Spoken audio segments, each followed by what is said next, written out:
Bismillah, assalamualaikum warahmatullahi wabarakatuh.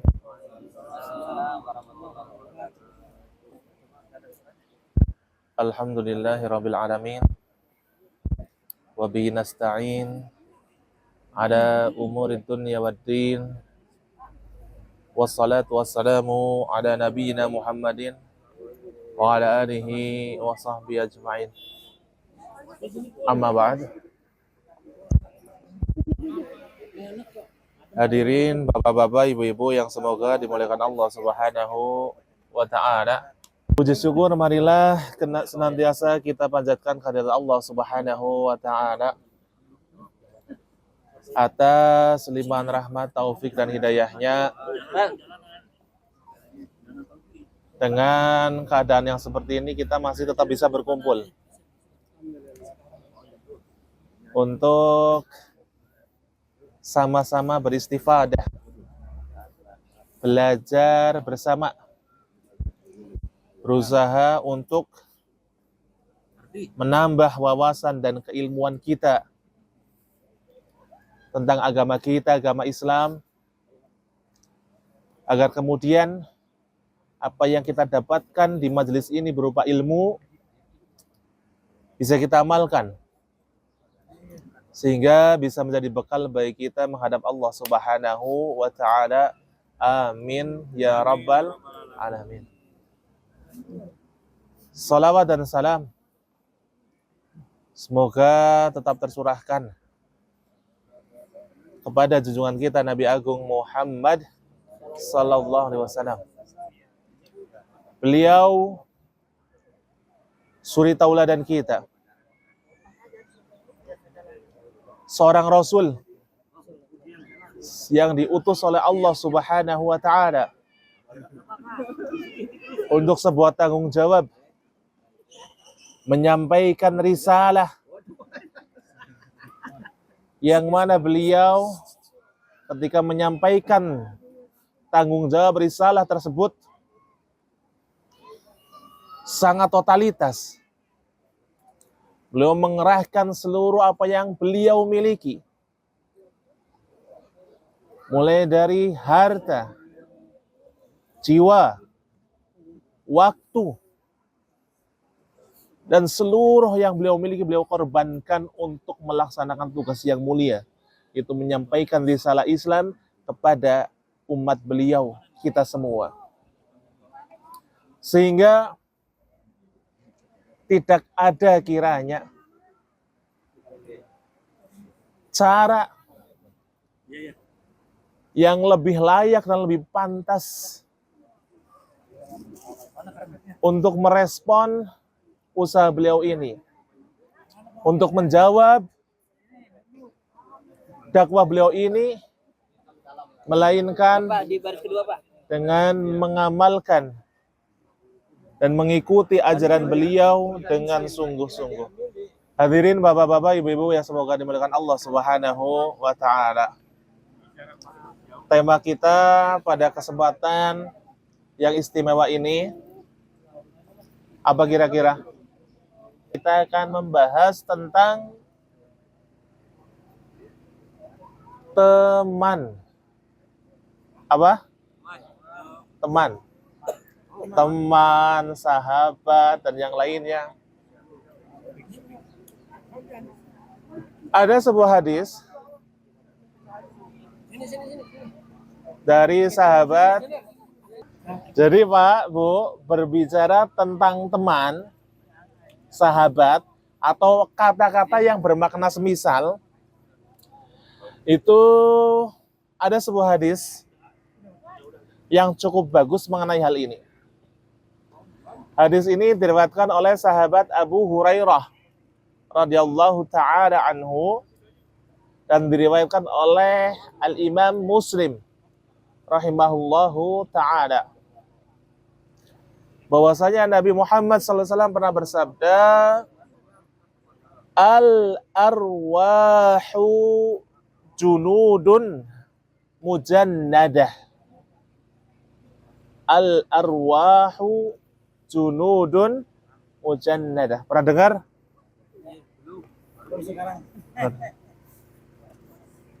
Kata beliau sallallahu alaihi wasallam, al-arwahu junudun mujannadah, fama ta'arafa minha talaf, wa ma tanakara minha ikhtalaf.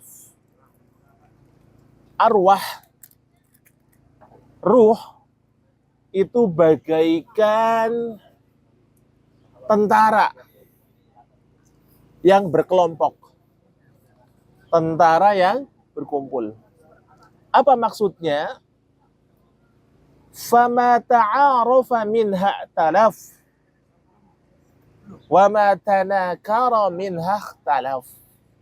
Ruh-ruh yang memiliki kesamaan, mereka itu akan saling berkumpul, akan saling nyaman, satu frekuensi, akan menjadi satu circle. Ini ketika mereka saling kenal.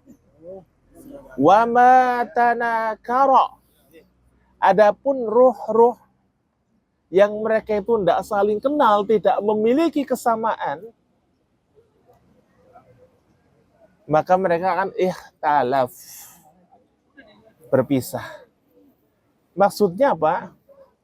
Apa hubungannya dengan pertemanan? Jadi seseorang itu akan berteman, hati itu kan tertarik, terdorong untuk ikut berkumpul dengan teman-teman yang memiliki kesamaan. Kesamaan dalam apa? Banyak hal. Yang memiliki kesamaan dalam kebaikan, ya mereka kan kumpul dengan yang memiliki kesamaan dalam kebaikan. Yang memiliki kesamaan dalam keburukan, maka mereka pun akan berkumpul dengan yang memiliki apa? Kesamaan dalam keburukan.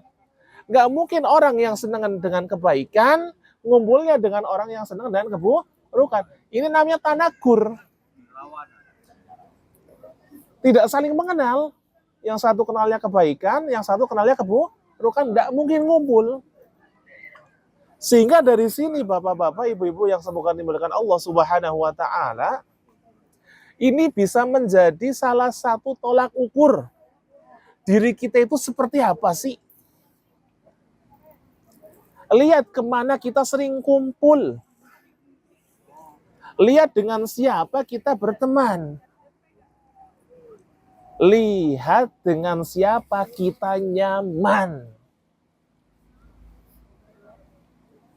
Kalau kita amati selama ini kok teman-teman pergaulan kita adalah teman-teman yang bagus, yang perhatian dengan agama, yang serius dengan masalah sholat, yang berhati-hati dan menjauhi hal-hal yang diharamkan oleh Allah Subhanahu wa Ta'ala, yang sering mengingatkan kita akan kebaikan, yang mengajak kepada kita pada sesuatu yang bermanfaat, tidak cuma di dunia kita, tapi bagi akhirat kita. Maka berbahagialah dan kita patut bersyukur kepada Allah Subhanahu wa Ta'ala. Adapun kalau kita lihat kok teman-teman kita, maaf-maaf saja, kok hari-harinya seperti ini, jauh dari nilai-nilai keagamaan, ketika dengar adzan, masih lambat dalam bergerak untuk menjawab, bahkan mungkin selesai adzan, selesai iqamat pun masih tidak menjawab. Suka sama hal-hal yang dilarang oleh Allah Subhanahu wa Ta'ala, maka ini hati-hati bapak-bapak ibu-ibu yang semoga dimakan Allah Subhanahu wa Ta'ala. Hati-hati. Dan dari ini kita harus mengambil langkah selanjutnya agar berubah mencari teman yang baik. Mencari circle yang baik. Karena kalau kita berada pada lingkungan yang seperti itu terus, akan berbahaya bagi kita. Iya, akan berbahaya. Berbahaya apa? Yang pertama itu jelas akan menular kepada kita. Akan menular kepada kita. Loh, saya gaul dengan teman-teman saya yang seperti itu, niatnya dakwah kok, niatnya dakwah gitu. Oke, kalau niatnya dakwah, ukur dulu diri kita. Apa yang diukur? Kita itu karakter orang yang bisa mewarnai atau terwarnai. Dan lihat juga karakter orang yang kita dakwahi itu. Kira-kira memungkinkan atau tidak? Maksudnya dia bisa nggak untuk kita ajak? Karena kalau enggak, pasti salah satu yang akan terbawa. Kalau kita yang nggak kuat, kita yang terbawa kepada keburukan. Kalau kita yang lebih kuat, alhamdulillah. Jadi diukur dahulu. Dalam berteman. Kalau kita tahu hati kita lemah, gampang terombang-ambing, gampang terbawa, maka sudah sepatutnya kita harus berhati-hati dalam mencari circle pergaulan, dalam mencari teman. Karena dampaknya sampai akhirat loh Pak. Bu. Dampaknya sampai akhirat. Ada diriwayatkan dalam, bukan dalam hadis, ini dalam Al-Quran. Contohnya dalam surat Al-Furqan ayat 28 dan 29. Ada penyesalan ya. Allah gambarkan penyesalan dari seorang ketika di dunia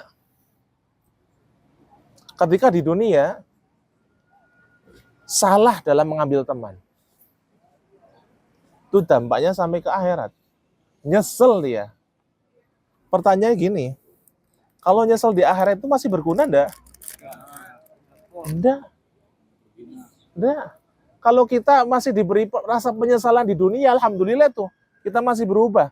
Kita masih bisa koreksi diri, kita masih bisa ada kesempatan untuk memperbaiki diri. Tetapi kalau nyesel di akhirat udah nggak bisa apa-apa. Karena itu tinggal nerima hasil. Nggak ada remedian tuh. Tahu remedi ya? Apa itu? Berarti sering remedi dulu pas sekolah. Sama kalau gitu. Allah Subhanahu wa taala berfirman dalam surat Al-Furqan ayat 28 sampai 29 tentang penyesalan orang yang salah dalam mengambil teman. Allah Subhanahu wa taala berfirman dalam menggambarkan orang tersebut, perkataan orang tersebut, ya wailata laitani lam attakhid fulanan khalida. Aduhai celakanya diriku, seandainya dulu di dunia aku tidak menjadikan si fulan sebagai teman dekatku. Tidak menjadikan fulan sebagai teman karib. Kalau kata emak-emak, besti. Ya, tidak menjadikan fulanah sebagai apa? Besti. Kenapa? Laqad adallani 'anil dzikri ba'da idja'ani. Karena fulan tersebut, teman karibku itu, teman dekatku itu ternyata dia menjauhkan aku dari kebenaran setelah kebenaran itu datang kepada diriku. Kita sudah ditunjukin oleh Allah Subhanahu wa taala, ini loh ada majelis kajian yang bermanfaat. Di dalamnya kita bisa belajar Al-Qur'an, di dalamnya kita bisa belajar tauhid, di dalamnya kita bisa belajar fikih. Ternyata kita lebih milih ikut teman yang jauh dari kajian. Nyesel itu, Pak. Ya, dalam salah satu sebab turunnya ayat ini, itu karena dulu itu ada orang yang sudah masuk Islam. Gara-garanya apa? Dia itu membuat jamuan makan mengundang Nabi kita Muhammad Sallallahu Alaihi Wasallam. Karena diundang, dapat undangan untuk zaman beliau Sallallahu Alaihi Wasallam datang. Nah, ketika sudah di zaman tersebut, Nabi kita Muhammad SAW itu tidak makan. Tidak makan. Padahal makanan sudah terhidang. Maka orang tadi yang ngundang bertanya, loh kok nggak mau makan itu? Ini kesempatan dakwah untuk Nabi kita Muhammad SAW. Karena orang Arab itu, kalau ngundang jamuan yang diundang nggak makan, aib, malu. Lah ini kesempatan bagi Nabi untuk berdakwah, oke aku mau makan, tapi dengan syarat apa? Kamu bersyahadat. Masuk Islam. Ya karena untuk menghindari rasa malu tersebut, akhirnya orang yang ngundang tadi bersyahadat masuk Islam. Sampailah berita ini kepada teman karib orang yang ngundang tadi. Aku dengar gitu, suatu ketika Pak Basan, aku dengar kamu katanya udah menjadi pengikutnya si Muhammad gitu. Kalau gitu, jangan pernah ngomong sama aku lagi. Ya, jangan pernah berkomunikasi dengan aku lagi. Lo, gue, N. Lo, gue, N. Akhirnya orang ini yang tadi udah masuk Islam dengan syahadat tadi, terus gimana caranya supaya aku bisa berteman lagi denganmu? Maka orang tadi meminta agar orang yang ini nih mencaci Nabi kita Muhammad SAW. Kalau tidak salah sampai meludahi gitu. Sampai meludahi.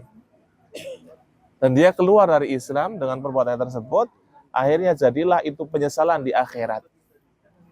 Jadilah penyesalan di akhirat. Pak, bapak-bapak, ibu-ibu yang semoga dimuliakan Allah Subhanahu wa Ta'ala. Jadi kalau kita bicara pertemanan sekali lagi, ini sangat memiliki pengaruh.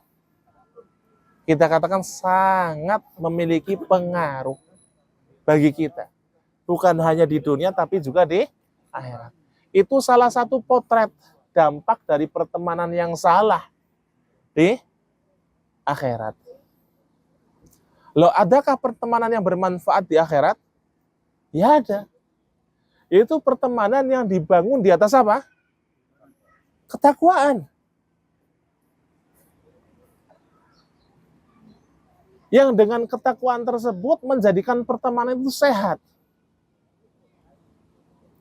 Menjadikan orang yang masuk dalam lingkaran pertemanan tersebut menjadi lebih baik. Berubah dari yang tadinya buruk menjadi lebih baik. Dan itu akan berdampak sampai di akhirat. Di akhirat itu nggak ada yang berguna, Pak. Harta kita tidak berguna. Anak-anak kita tidak berguna. Termasuk pertemanan juga tidak berguna kecuali pertemanan yang dibangun di atas ketakwaan. Di akhirat, yauma la yanfa'u malun wala banun. Yaitu pada hari yang harta dan anak-anak itu tidak bermanfaat. Tidak bermanfaat. Termasuk pertemanan. Allah Subhanahu wa taala berfirman, al-akhillau yauma idzin ba'duhum li ba'din adu illal muttaqin. Illal muttaqin. Al-akhilla, teman karib. Kalau kita bicara hubungan pertemanan ya Pak, di dalam Arab, di dalam bahasa Arab itu bertingkat-tingkat. Ada sodik, ada rofiq, ada habib, itu bertingkat-tingkat. Tingkat pertemanan paling tinggi Pak, tuh, itu namanya khullah. Apa? Khullah. Ya, tingkat hubungan paling tinggi. Artinya itu apa, Pak? Ya, kalau bahasa kita ya kekasih gitu. Tapi bukan kekasih lawan jenis ya. Maksudnya teman yang paling akrab gitulah, di bahasanya itu kekasih. Bahasanya bukan kekasih yang ma'ruf di bahasa kita. Tapi kita juga menggunakan kata kekasih ini juga sih. Soulmate. Ya kayak soulmate lah kalau kata Ustaz Hawa sih. Deket banget. Itu tingkatan paling tinggi itu khullah. Misalkan fulan khalilnya fulan gitu. Fulan kekasihnya fulan. Kayak contoh Allah Subhanahu wa taala menjadikan Nabi Ibrahim sebagai khalil. Ya, khalilullah. Nah, di ayat yang tadi kita baca, ini merupakan hubungan pertemanan yang paling tinggi levelnya. Al-akhilla. Itu orang yang memiliki hubungan paling tinggi levelnya. Al-akhillau, teman-teman karib itu, yauma idzin, pada hari itu, pada hari kiamat, ba'duhum li ba'din, mereka itu menjadi satu sama lain itu menjadi adu, musuh. Padahal di dunia jadi apa? Teman. Dan itu level temannya bukan ecek-ecek, level tertinggi. Level tertinggi. Bahkan di hari kiamat itu menjadi hubungan khulahnya berubah menjadi apa? Adawah, permusuhan. Kecuali pertemanan yang dibangun di atas ketakwaan, illal muttaqin. Kecuali orang-orang yang menjalin hubungan yang dibangun di atas ketakwaan. Makanya bahaya. Nah terus gimana dong? Hah?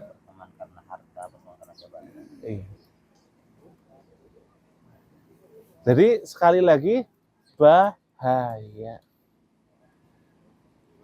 Mulai dari sekarang, kita harus benar-benar selektif dalam berteman. Dan kita harus tahu alasan dalam berteman. Jadi jangan semata-mata berteman karena apa?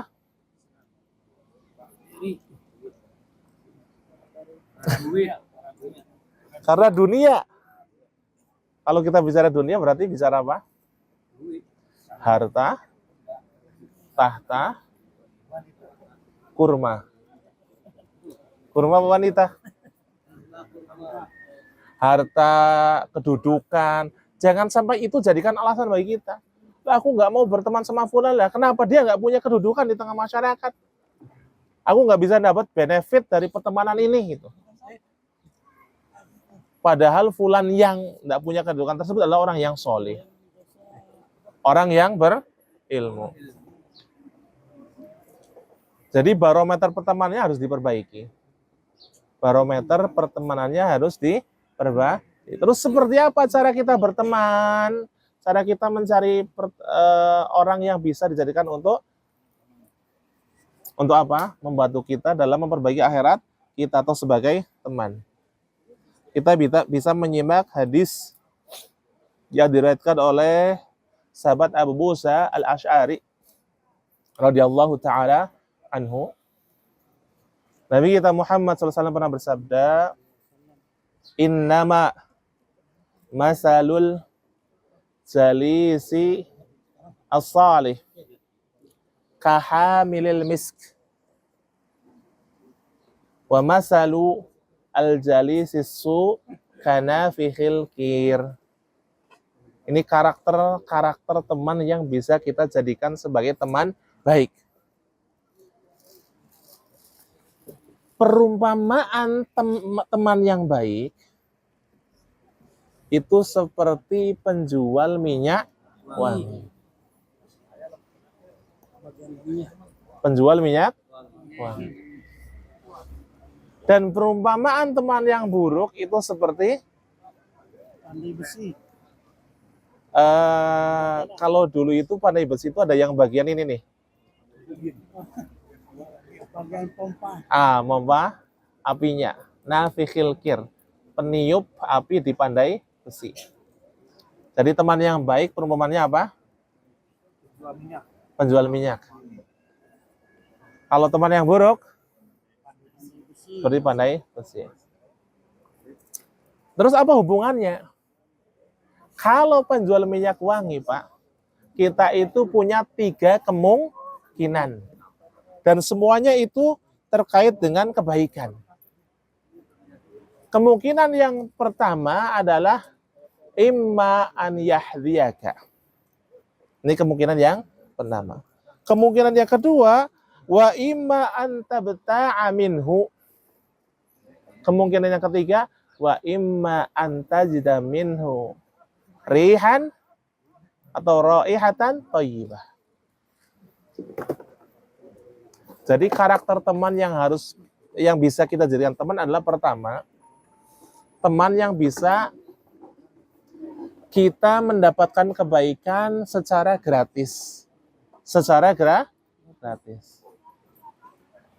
Kita dapat nasihat, kita dapat ilmu, kita dapat kepedulian dari teman kita. Kita dapat teman yang suka untuk berbagi, baik dalam suka maupun duka. Dan ini kita dapatkan secara gratis. Secara gratis. Karena ada kalanya ketika kita bergaul dengan penjual minyak wangi, kita ditanya, masih punya minyak wangi enggak? Oh, udah habis nih gitu. Oh ya udah nih ambil gitu. Dapat kebaikan gratis. Kebaikan itu ibaratnya minyak wangi tadi. Kita dapat secara gratis. Misalkan telepon. Assalamualaikum, waalaikumsalam. Gimana kabar? Alhamdulillah. Udah sholat belum? Ini kebaikan loh. Diingetin, udah sholat belum? Ini kebaikan.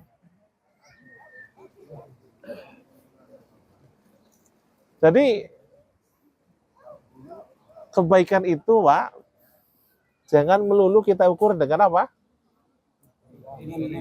Materi.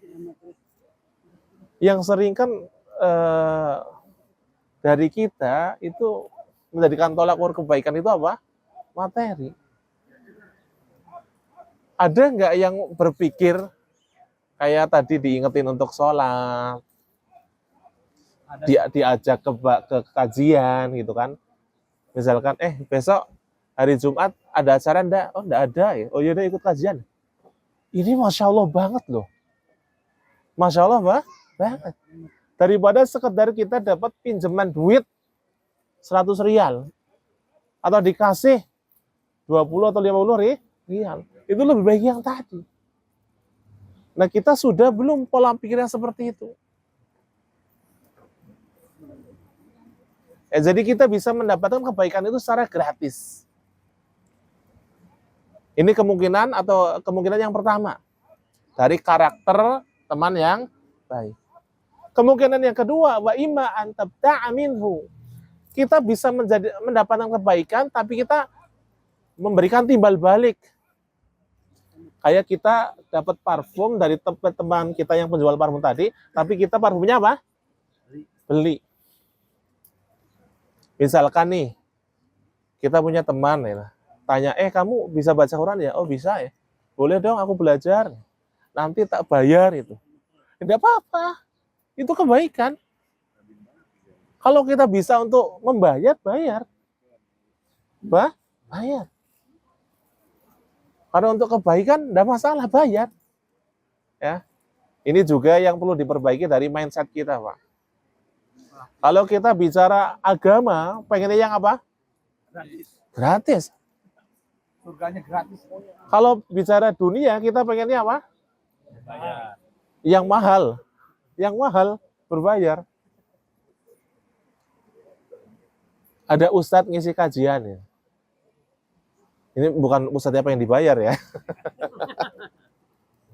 Nyarinya yang gratis. Tapi giliran buat acara, ngundang bintang tamu, misalkan influencer atau apa, atau artis, berani bayar mahal.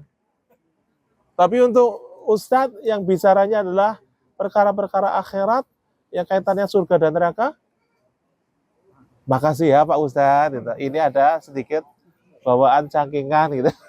Itu aja. Ini kan kebalik logikanya gitu. Kebalik. Termasuk dalam pendidikan Pak, Bu. Ini, Curhat, Ustaz. Enggak curhat, cuma fenomena ya seperti itu. Termasuk dalam masalah pendidikan nih. Dalam masalah pendidikan. Udah punya anak ya semuanya rata-rata ya. Malah pada punya cucu ya Pak. Ya semua Pak. Oke. Jangan kebalik. Satu yang belum dibujang.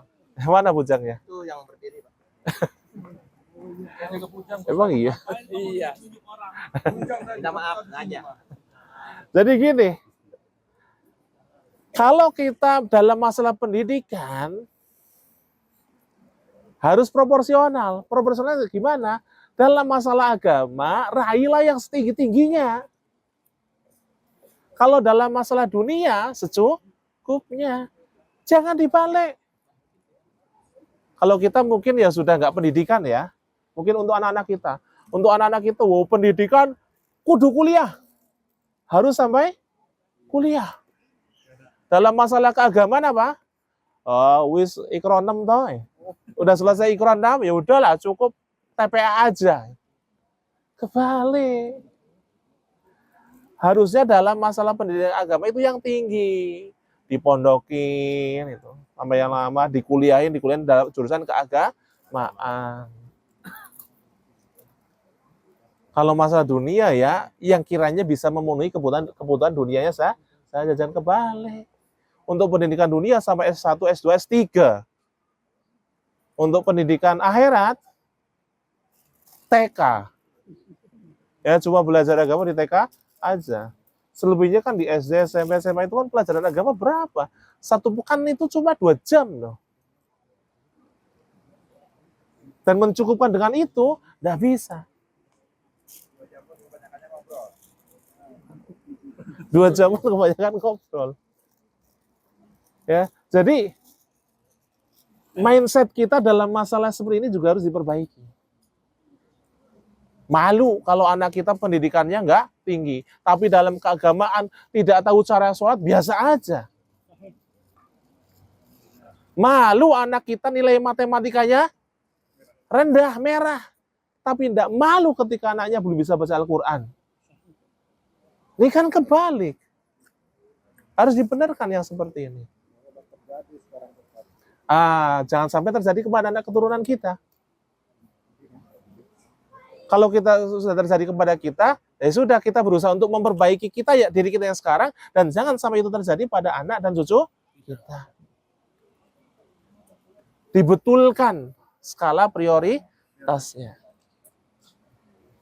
Oke, jadi tidak masalah untuk perkara akhirat, untuk perkara keagamaan kita bayar, tidak masalah.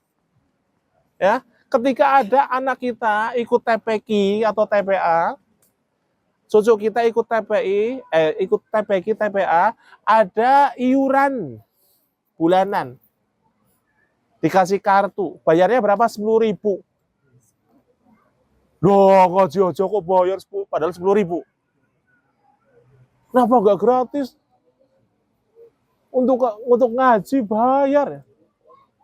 Giliran anaknya diikutin les. Matematika, bahasa Inggris, study tour, bayarnya berjeti-jeti, hajar. Gimana yang seperti ini, Pak? Bu? Hah? Maka harus dibetulkan. Tidak masalah kita mengeluarkan duit, kita membayarkan uang kita untuk keagamaan, untuk ilmu agama, untuk akhirat, baik itu untuk kita, keluarga kita, ya, istri, anak maupun cucu, tidak masalah. Tidak masalah. Wa imma antabta'a minhu. Tidak masalah kita beli kebaikan dari orang lain. Ya, kita beli minyak wangi dari orang lain, tidak masalah. Ini karakter yang kedua dari teman yang baik, Pak. Kita bisa mendapatkan kebaikan dengan timbal balik. Kita memberikan timbal balik. Yang ketiga, kita bisa mendapatkan minimal ya aroma wangi karena bergaul dengan teman yang baik. Misalkan kita bergaul dengan Ustadz Hawasi, Masya Allah. Ya, kita jadi muridnya Ustadz Hawasi. Beliau lagi kuliah. Kemudian ketika lulus, Masya Allah, mendapatkan derajat martabah syarafil ula. Ya, ala martabah di syarafil ula ya. Masya Allah, dan beritanya tersebar. Ustadz Hawasi. Terus ada teman yang baca, ini kan ustadz kamu ya. Nah, kita ke bawah, ini kan ustadz kamu ya. Gitu. Kita dapat aroma wangi. Dapat aroma wangi karena berteman dengan siapa? Ustadz Awasi. Berteman dengan teman yang baik. Atau ya mungkin. yang penting kan kita berteman gitu kan, kita kenalin. Atau kita punya teman fulan yang lain. Dia baik. Suatu ketika ada perampokan, dia jadi penolong, masuk koran. Ini kan teman kamu ya. Jadi kita dapat aroma, minimal itu kita dapat aroma wangi. Kita ikut terbawa karena kebaikan teman kita itu. Adapun perumpamaan teman yang buruk, karakternya itu yang pertama, dia bisa menjadikan apa? Baju kita terbakar. Kita jadi binasa. Kita jadi binasa. Karena kita dekat-dekat dia lagi mompa api. Ima an yahriqa siyabak. Bisa jadi kalau kita bergaul dengan teman yang buruk, kita bajunya akan terbakar. Kenapa? Ketularan jadi buruk, jadi binasa. Kita berteman dengan teman yang buruk. Suka ngomong, ini contoh ya, suka ngomong yang buruk. Memang mungkin awalnya omongannya enggak yang kasar lah. Misal plesetan dari kata-kata kasar. Kan ada nih, plesetan kata-kata kasar ya. Awalnya kayak gitu, sampai lama-lama mengeluarkan kata-kata kasar yang betulan. Mungkin tadinya awal berangkat ke Riyadh, masih polos, enggak tahu dunia malam. Na'udzumin dzalik. Karena berteman dengan teman yang buruk, akhirnya dikenalin dengan dunia yang kelam. Padahal tadinya nggak tahu. Jadi kita akan binasa. Karena ketularan keburukan teman tersebut. Nular. Dan minimal-minimalnya kalau kita berteman dengan teman yang buruk, wa imma antajida minhu, ya, kita bisa mendapatkan dari teman yang buruk tersebut aroma. Aroma apa? Kalau ini kan aroma yang wangi ya. Kalau ini rihan khabisah. Aroma yang busuk. Apa contohnya aroma yang busuk? Ya, naudzubillah dzalik ya. Kasus di kalangan para pekerja ini kan banyak ya.